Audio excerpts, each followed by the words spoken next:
just try to remember the background. Okay, so the incident you will be taught. Just try to remember the background. See how the Europeans have conquered India. So modern history is all about how the Europeans conquered India and how they expanded their role and how they get out of our country. So this is what modern history is. How the Britishers conquered India, how they ruled India, and how they went out from India, right? So these are the three incidents which you have to study in modern history. First, it began with Battle of Plassey. In this Battle of Plassey, they indirectly participated in the war. Okay. Next one is Battle of Buxar. In Battle of Buxar, they directly participated in the war. Battle of Buxar. Okay. After this Battle of Buxar, they started taking control over our territories, right? Through dual government and all. So they have bought two important tools. So can anyone name those tools? The Britishers have bought two important tools.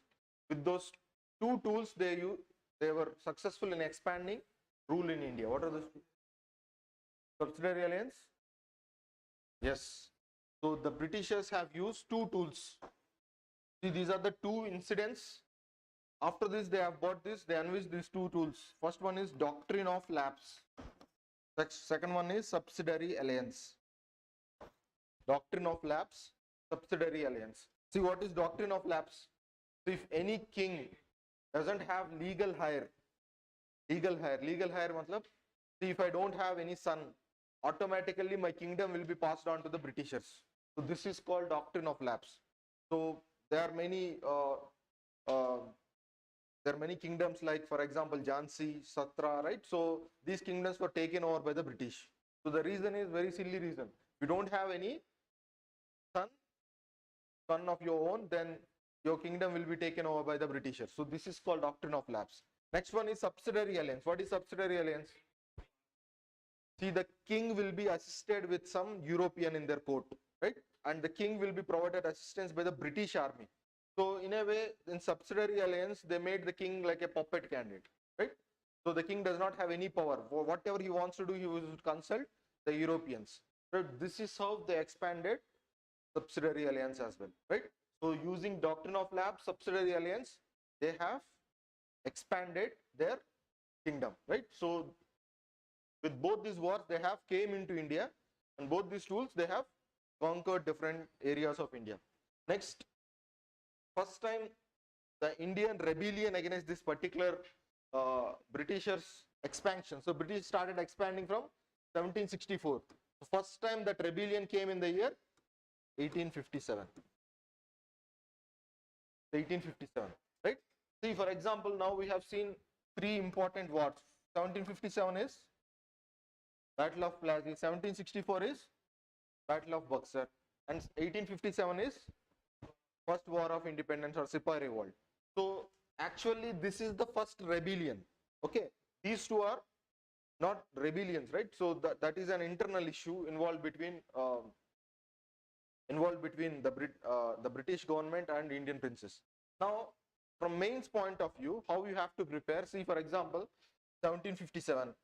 What are the causes, consequences? And you need to have an introduction and you need to have a conclusion. So this notes you have to prepare by your own. Okay. So 4 causes, 4 consequences, and course of war. Course, right? What is the course of war? What are the events that happened in the war, right? So these things you have to prepare for this. Okay. Conclusion. There are many modern historians who have given quotes about this particular incidents. So you can use those quotes as a conclusion. So you have to prepare pre-handedly. Okay, the faculty will just teach you what is Battle of Plassey and what happened in Battle of Plassey. But you should extract content out of it. How you introduce Battle of Plassey? The question is asked, right? What are the causes? What are the consequences? What are the course of action? So these 3 are the stuff. 4 points for each subheading. This you have to prepare. Okay. Similarly, 1857 is the first rebellion. Now, what are the causes for 1857 revolt? The 1857 revolt has political causes, social causes, right? Economic causes. So you have to prepare causes in those subheads. Political cause, economic cause, social cause. Okay. For example, British started intervening into our social aspects, cultural aspects, right? So they started intervening into our religious aspects, religious beliefs. So that's why we rebellion. Good side. Next one is similarly consequences. And why this movement is a failure? Why this movement failed? Okay. What is the course of movement? That movement started in Meerut, right? How it spread to the other parts of region and how it entered into Delhi, right? So these things, this is how we have to prepare for mains. Okay. So 1757, 1764, 1857. Next important incident is 1885. What is happening in India between 1857 and 1885? What's happening? See, by 1857, the people of India have realized that we cannot defeat the Britishers with military might, because the Britishers are militarily very strong. So you cannot face them. Their weaponry is very advanced, right? So we are fighting with a very low advanced weaponry, right? So you cannot compete on face to face, because at that point of time, British almost conquering entire world, right? So they are, in terms of navy, in terms of military, they are more advanced than what we are. So our people have realized that we cannot defeat British with military. So what you have to do, we have to deal with them politically. See, there are two ways of dealing a thing. So this is very important in world history also for you. First one is diplomatically, the second one is military. One is military might, the other one is diplomatic. So these are the two ways to deal whenever there is an issue. So India has picked up the second one in this phase, political, diplomatic. So they started building political parties. See, there are so many political parties that came in between 1857 to 1885. Madras Mahajan Sabha, Bombay Presidency, right? So there are many Indian Council, right? So Shishir Kumar Ghosh. There are many small British India Association. There are so many political parties. These political parties are like confined to regional level. For example, there is a party in Bengal, there is a party in Madras, there is a party in Bombay. So they are at regional level, right? And they started building this political consciousness. Okay, political consciousness among people.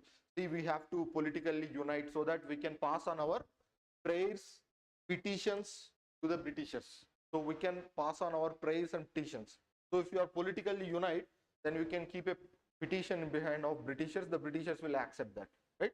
So this is how 1857 to 1885 phase has begun. And at the end of this phase, so we have formation of Indian National Congress. So all these political parties are regional political parties confined to one geographical area. At 1885, we have this mega political party called Indian National Congress, which is representing entire country.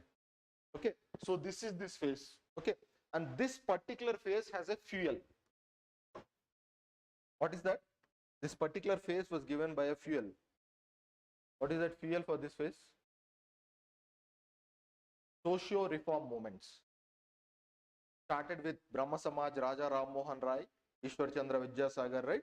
So Satyasodak Samaj by Jyoti Bapule, D.R. Ambedkar. So actually this phase was, there is a background push for this phase that's called socio-reform movements, right? Ramakrishna Paramahamsa, right? So all these, so Arya Samaj, all these socio-reform movements have started reforming people, right? So with this reformation, people started educating themselves, right? So that is why the political picture, the political consciousness came into picture, right? So these are the important dates, right? 1857, 1864, 1857, 1885. Now from mains point of view, 1885, what you have to prepare, what are the causes for the formation of INC? What are the achievements of INC? Right? So what is British reaction against INC? British reaction. So British has come up with a policy called safety wall theory, for example, right? So this is how we have to prepare. Okay. So 1757, 1764, I'm writing again and again, but so that these dates will be planted in, right? 1885. Next, 1885 to 1905. So this is the next phase of modern history. In this phase, the moderates dominated. See how this phase began 1885. So we just want to interact with the Britishers through prayers and petitions. So we don't want to antagonize. Antagonize matlab, we don't want to challenge the Britishers. We just want to request them. We just want to please them, and we get our things done. So this is diplomatic way, right?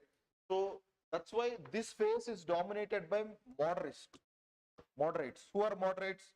The person who believed that so we can only please, petition and pardon the Britishers. We cannot challenge the Britishers. So the people with this frame of mindset are called moderates. So they never want to challenge the Britishers. They believed that India need British rule, but we need some favors. So these favors can be requested from the Britishers. So the people with this mindset are called moderates. So you can write examples like Surendranath Banerjee, Anand Mohan Bose, right? Kannambi Ganguly, right? So Dadabhai Naoroji. So these are the moderates, right? Now in this particular phase, so what happened? What are the developments in this particular phase? Moderate phase. See, from Main's point of view, that is important. Now we have to write what are the achievements of moderates and what is criticism against moderates. And you have to remember some names who are moderates, right? So what are the achievements, what are the criticism, and what is who are moderates? So you have to remember some names so that you can use them. Right? So this is 1880 to 1905. Okay. So moderate phase. Next one is 1905 to 1919. So in this particular phase, they have begun a group of people who started questioning the British rule. See, in 1905, for example, we bought a concept called self-rule. Dadabhai Naoroji has introduced a concept called self-rule. So why Britishers have to rule us? Why don't we can rule ourselves, right? So we have that capacity. So this is what the belief came in. So the Indian National Congress, it divided into two groups. One group is led by extremists. The other group is led by moderates. So extremists argued that let us rule ourselves. Moderates argue that no, Britishers have to rule and we have to support them.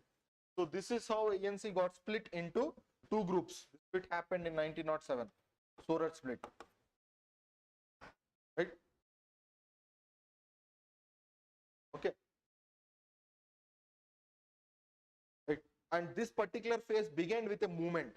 See, always you have to remember these movements. There are only four movements in Indian national history. One is Swadeshi movement. Next one is non-cooperation movement, civil disobedience movement, quit India movement. There are only four movements. Now, in this particular phase, there is one movement. That movement is Swadeshi movement. Swadeshi movement. Okay. Swadeshi movement. Why this Swadeshi movement has begun? See, the Britishers wants to divide Bengal. Why they want to divide Bengal? See, Bengal has become a hot cake for this nationalism. Okay. So most of the educated people used to reside in Bengal, right? So, and they used to question the government. So that's why government wants to reduce the influence of Bengal. So they partition Bengal. So they announced that they will partition Bengal, right? So against this partition, this Swadeshi movement has started. Swadeshi movement has started. And this particular phase has, see, a movement. This phase has a movement and this phase has a division. This phase has a division split among the Congressians. And this phase has a movement, and this phase also has a communal angle. So to counter the, see, always you have to remember like this. See, for example, this is the phase. In this phase, what the INC is doing and what the Britishers are doing. Now, what the Britishers have done in this phase to counter India. Okay. So apart from this, they have done another thing to counter Indians. See, they have come up with Muslim League. They have introduced communalism in India, the feeling of hatred among between Muslims and Hindus, that was introduced in this phase.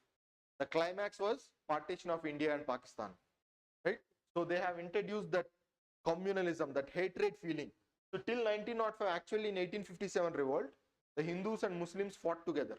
So there is no communal feeling or hatred among the people, right? So it was introduced in the year 1906 by the Britishers. The Britishers intentionally introduced it to create hatred among Hindus and Muslims by introducing Muslim League. Muslim League was formed in 1906. Okay, since then, phase by phase, this communalism, that hatred towards Muslims, the hatred towards Hindus began. So this is because of British divide and rule policy, right? So they are, okay.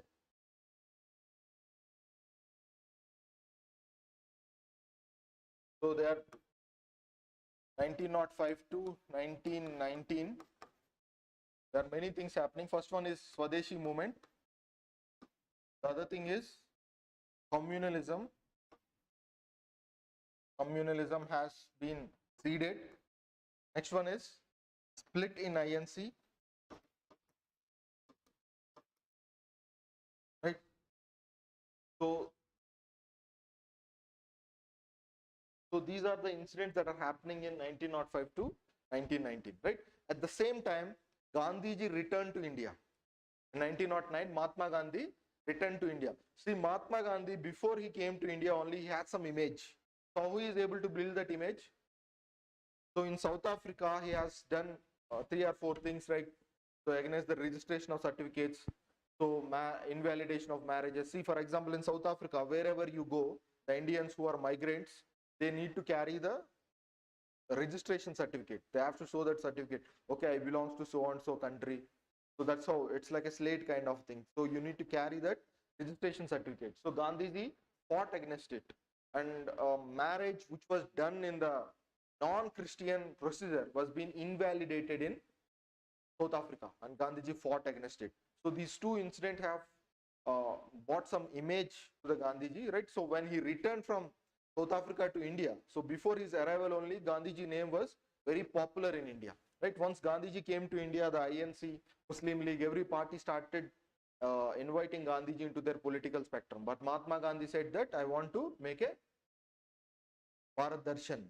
So Bharat Darshan is the one which you make when you selected into this civil services. Bharat Darshan. So we want to travel across the country. So he traveled across the country and he participated in 3 important movements. These 3 are very, very important. What are those 3 important movements which Gandhiji participated? The first, before getting into national politics, Champaran Satyagraha, Ahmedabad mill strike, then Kheda Satyagraha. Ahmedabad mill strike, Champaran Satyagraha, Kheda Satyagraha. So these are the 3 incidents which Mahatma Gandhi started. See, in Champaran region, for example, indigo was being cultivated. You know indigo, right? Indigo is a dye. So Mahatma Gandhi fought against it, right? And in Ahmedabad, the workers were not paid the bonus. The bonus was not paid to the workers. So Mahatma Gandhi fought against it, the hunger strike. Next one is Kheda. Kheda, the revenue rates were high. The farmers needs to pay a high amount of revenue even though there is a failure of crop. So he fought against. So these 3 are important things. Okay. So 1905 to 1919, there is a split in the Congress. One group of people want to please the Britishers, they are called moderates, and one group of people want to rebel against the Britishers, they are called extremists. See, whenever you come across the word extremist, you have to remember a face called Lal Bal Pal. You have to remember a face called Lal Bal Pal. So Lal is Lal Bahadur Shastri. Lala Lajpat Rai. I'm sorry, very sorry. Lala Lajpat Rai, Bal Gangadhar Tilak, and Bipin Chandra Pal. Lala Lajpat Rai, Bal Gangadhar Tilak, Bipin Chandra Pal.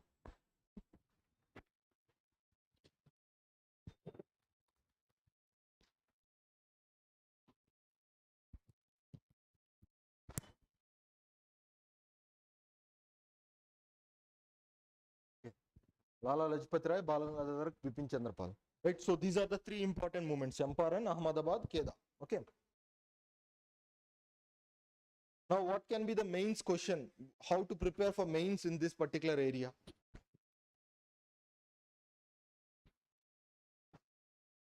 See, first and foremost, there is a movement, Swadeshi movement, right? So whenever there is a movement, what you have to prepare? The causes for that particular movement, consequences for that particular movement, right? Course of that particular Swadeshi movement. Who participated in Swadeshi movement? What are the events, right? For example, we opened Swadeshi companies, right? So Swadeshi movement is one main area. Next one is split. Why there is a split between moderate and extremists? And who are extremists? What are their agenda? What are their course of action? So how they want to do things differently from the extremists. For example, when the Swadeshi movement started, the moderists, they want that movement to be confined to Bengal. Why they want to confine it to Bengal? Because the problem is in Bengal. They're dividing Bengal, right? So they want that movement to be in Bengal itself. But the extremists want that to be spread to entire parts of India, right? So this is how they got split, right? So I'll just revise. See, 1757, what happened? Battle of Plassey. 1764, Battle of Buxar, right? So, and what are the two tools of Britishers? Doctrine of lapse, subsidiary alliance. Next, 1857, what happened? First War of Independence, Sepoy Revolt. Next, 1885, INC. So, in between 1757 and 1857, there is an important movement, that is socio-reform movements. Socio-reform movements.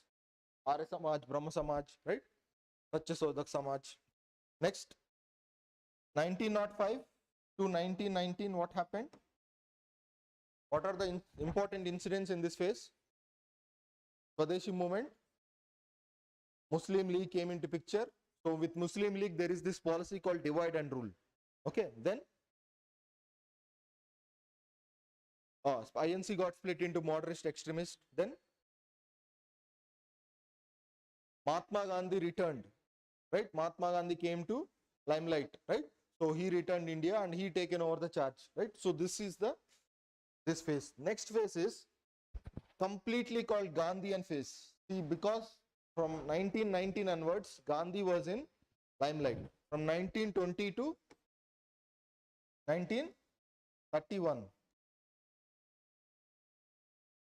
So this is the last but one phase, 1920 to 1931. So this particular phase began with Rowlatt Satyagraha. So in 1919, basically, Britishers have bought a policy called Rowlatt Act.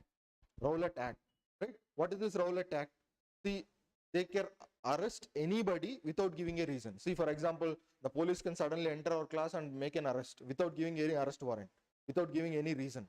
So this is most dictatorial act, right? So against this particular act, a group of people are protesting in a place called Jallianwala Bagh. And suddenly the General Dyer entered there and he ordered the troops to fire. So because of which there are so many people died in that incident. That incident is called Jallianwala Bagh incident. See, Mahatma Gandhi, before this, Jallianwala Bagh incident in 1919.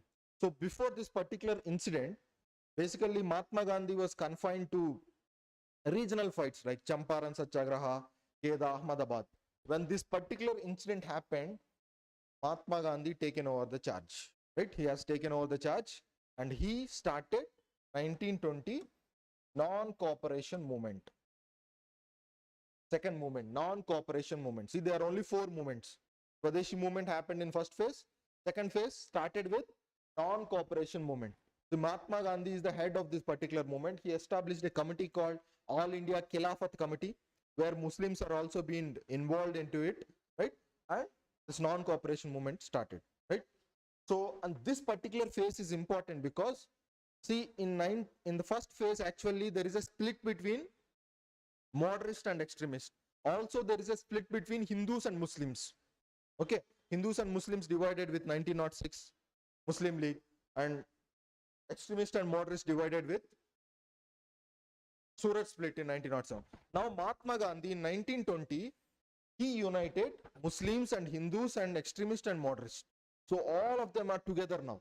So this is the most successful step which initiated by Mahatma Gandhi. He tried to unite, right? He united Muslims and he brought Muslims into picture. So why Muslims came back? Because 1905 they have divided Bengal. 1911 they have again united Bengal. See, if Bengal was divided, that is advantageous to Muslims because Dhaka will be a province. Okay, so they were given that advantage, and again in 1911 taken back. And apart from this, in 1914 World War I happened. In this World War I happened against Muslim Khilafat. Okay, so that's why the Muslims were not happy with the way the Britishers have dealt with the Muslim Khilafat. Okay, so this is what happened in 19. This led to 1920 non-cooperation movement. Okay, and see, in this particular phase we have non-cooperation movement and we have unity among Muslims, Hindus, moderates, extremists. And another important thing in this particular phase is there is one more group that emerged among the Indians, that is called revolutionary nationalist. See, we have INC split into two groups, right? First one is moderate, second one is extremist. So we have third group which came up into limelight in the year 1920, that is revolutionary nationalist. Who are revolutionary nationalists? Bhagat Singh, right? Chandrasekhar Azad, right? So Abhinav Bharat, Mitra Binda, right? So Mitra Mela, Abhinav Binda. So like this extremist nationalists.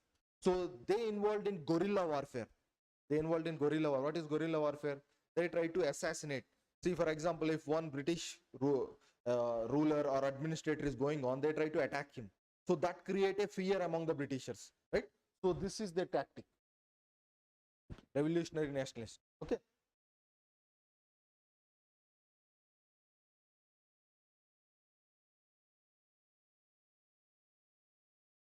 So this is what happened in 1920 to 1931. And this end of this particular phase, we have one more movement. That movement is called civil disobedience movement. So Mahatma Gandhi started this movement against the British imposing tax on salt. This is called salt satyagraha. Okay, salt satyagraha. Next one is, as my time is done, I'll rush up. Next class we'll go further detail. Okay, so this is this phase. And next phase is 1931 to 1947 or 1950. So at the beginning of this phase, see, this phase is all about conciliation. What is meant by conciliation? See, at the beginning of this phase, the Britishers have got a clarity that, okay, we can no longer rule India for too many years now. So the Indians are getting powerful and we cannot rule them for too longer. So this phase is all about how the power is transferred from Britishers to India. How the power is transferred from Britishers to India. Now Britishers are ruling India. So how that power is transferred? So they appointed various committees like cabinet committee, right? Similarly, Wavell plan. So they have come, August offer. They have come out with various programs. So to transfer power from Britishers to India. And this phase began with 1935 Government of India Act. Okay, Simon Commission. And then in this phase, there is one important movement, last movement, Quit India movement. Okay, Quit India movement, right? And at the end of this phase, there is partition of India and Pakistan, right? Okay, right. I'll just revise and leave. First, 1757, what happened? Battle of Plassey. 1764, Battle of Buxar. 1857, Sepoy Revolt. Okay, next 1885, INC. Okay, establishment of INC. Next 1885 to 1905. What are the important incidents? Sorry. Okay, moderate. Okay, 1885 to 1905 is called moderate era, right? Anything else? Social reform movements, right? Next one is 1905 to 1919. What happened in 1905 to 1919? Swadeshi movement, split in INC, emergence of Muslim League, then a return of Gandhiji. Right, very good. Next one is 1919 to 1931. What happened in this phase? What are two important movements in this phase? Non-cooperation movement. Started with non-cooperation movement and ended with civil disobedience movement. Right. In this phase, we have seen a new group. What is that new group? Revolutionary nationalist. Right. So Bhagat Singh, Chandrasekhar Azad. Right. So the last phase is 1931 to 1947 or 1950. So this phase is called power transfer. Right. So at the beginning of this phase, the Britishers know that we can no longer rule India. So how the power was transferred back from the British to India. So that is about this particular phase. And what is the important movement in this phase? Quit India movement, right? So this is how we have to study modern history. So first you pick up this phase and you just browse what are the main questions in it, right? And what are the key incident, and you develop chronology. Okay, 1885 to 1905, what are the series of events? For example, 1897, Chapkaran brothers, he will be killed, right? And Kandambi Ganguly, first woman joins Indian National Congress. Like that, you have to develop that chronology. So similarly, 1905 to 1909, there are many incidents happened in between, right? For example, Muslim League formed in 1906, Suraj Split happened in 1907, right? Minto Morley reforms in 1909. So year by year, there will be some incidents. So you have to write all those incidents. So this chronological notes is important for prelims. And what are the important incident happened? So extracting notes out of that incidents is important for mains. Okay. So this is how I'll give further clarity in the next class, right? Thank you. So please write down a question, mains question, polity question, and you try to answer this question next week, or else I'll discuss this in the next week. Right. Both fundamental rights and directive principles, both fundamental rights and directive principles of state policy, both fundamental rights and directive principles of state policy complement each other. Complement each other. Both directive principles and fundamental rights complement each other. Both directive principles and fundamental rights complement each other. And they both represents conscience of Indian Constitution. And they both represents conscience of Indian Constitution. Elucidate. Elucidate. See, both fundamental rights and directive principles complement with each other, and they both represents conscience of Indian Constitution. So you have to write how DPSPs and fundamental rights are complementary to one another, and how they are representing the soul of Indian Constitution, the conscience of Indian Constitution. So this is the question. Okay, 20 marker question. So please write down that. So sorry, 15 marker. So we'll discuss this in the next class. Right. Thank you. Good day.